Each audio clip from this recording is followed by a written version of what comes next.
5 simple ways to become a better listener. Have you ever thought about how powerful it is to be heard or listened to? Alright, just reflect on an occasion when you had something very important or vulnerable to share and you knew that you had the other person's full attention. Now that level of attention gives you value, makes you feel valued, right? Yeah, it makes you feel safe, important and understood.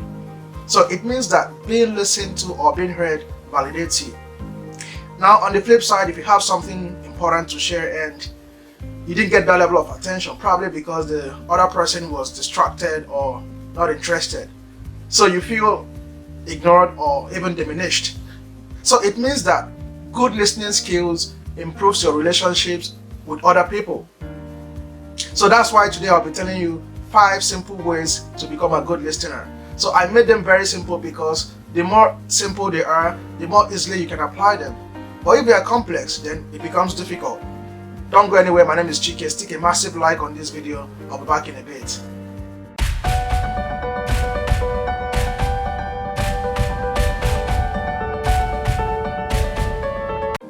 Number 1, maintain eye contact. You've probably heard that a lot of times. And eye contact is a type of body language that is extremely important in communication and conversation. You see, I have a lot of students and most times when I talk about eye contact, they will be like, hey Chike, what's the amount of eye contact we should maintain? 30 seconds? 1 minute? Do you know the answer? Comment below.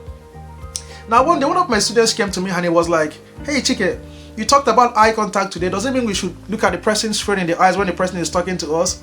And I was like, no. If you do that, you're no longer gazing, you're now staring. And most people, when you stare at them, they get very uncomfortable. They don't like it. So the answer is, it depends on the other person. It depends on the other party. Like some people, they are very comfortable with eye contact. When you look at them, they are looking at you. They love it. Instantly, they are connecting with you. They love eye contact. They're very good with it. And the other people, they are not really comfortable with it. So when you look at them, they look away. You look at them, they look away. So the answer is, mirror the other person. Although sometimes it's very good for you to initiate it because studies have shown that once a person in a conversing pair initiates an eye contact, the other person follows suit. So sometimes it's always very good for you to initiate it. It could be that the person, maybe he's not sure whether you're comfortable with it or not. So sometimes it's very good for you to initiate it. Maintaining eye contact is a skill that is very, very indispensable in communication, though most people overlook it. So that's why you should master it. And one thing is that once you practice it, you just master it. So sometimes police officers actually, when they see you, they look at you straight in the eyes. So they want to know if you're looking back at them. If you're not good at maintaining eye contact, some people will feel like there's something you're hiding. So when police officers look at you and you look away, they will think you're lying. That's why it's a skill you should maintain. Number 1, maintain eye contact. Number 2, taking notes. You see, when it comes to communication, it involves 3 things: writing, speaking, and listening. And today I'm talking about listening, right? You see, I have a lot of students, and sometimes when I have a one-on-one chat with them, you see them, some of them will just bring out their notes and they'll start writing, they'll start taking notes. You see, how does that make me feel? It makes me feel valued, it makes me feel respected, it makes me feel they value what I'm talking to them about. It makes me feel they are listening to me. So when next you meet someone who is more successful than you better go with your note. Just put it in your pocket. And before you start the conversation, just ask him, excuse me, sir, can I take a note? Of course, they will tell you yes. When was the last time someone took a note while they were talking?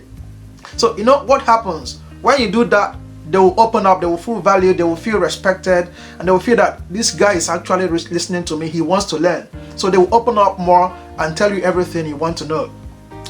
A couple of days ago, I contacted a highly successful man in this country. This guy has over 200 people working under him. This guy is fucking rich, he's worth millions of dollars. And I contacted him, I told him I wanted to see him and talk to him about something. He said, oh, why not? Please come over. And I think on Friday I went to his office. When I got there, I'm the lower person, right? He's the higher person. And he said, oh, Chike, sit down. When I sat down, he brought out a note. He started asking me some questions. And I was telling him, he was writing. Honestly, I felt valued. I was like, and when he was doing this, I told myself, now I see why this guy is successful. He's a higher person and he still wants to learn more from me. And I was talking, he was writing. So next time when you meet someone who is higher than you, more successful than you, take notes. It's very important. It makes the person feel valued and it makes the person feel you're actually listening. Number 2, take notes. Number 3, allow people to finish their own sentences. A lot of people have this bad habit of interrupting people while they are talking, or even helping them to finish their own sentences. That's a very bad habit. And if you do that, it means you're either impatient or you're excited. And if you notice you always do this, you have to make conscious effort to stop it. And you can do that by listening attentively, keeping quiet while the person is talking. No matter how enthusiastic you are or how much you want to help that person, just keep quiet. Allow the person to finish. And what it does to the person is that it makes the person feel valued. It makes the person feel respected. It makes the person feel that you truly appreciate what they are saying. When they are done, you can now ask questions. I'm not saying you should ask them, have you finished? Have you finished? No, I'm not talking about that. You can even start by saying, so where do we go from here? Something like that. Or you can even ask, do you want me to give you my honest opinion? Something like that. Or do you want me to tell you what I feel about this topic? Yeah, that's how to do it. And when you do that, they feel valued, they feel respected. We all want to be respected. We all want to feel valued. So please, number 3, allow people to finish their sentences no matter how much you want to help. Number 4, response. You actually have to respond so that the other person will know that you understand what he's saying or you're actually listening. Things like, I see, really? Wow, that's profound. And one thing is that once you say that, they'll be like, oh, I'm actually making sense. I said something very profound. He's actually enjoying what I'm saying. They want to talk more. They feel more comfortable. So we all want to feel recognized. Communication is like ping pong.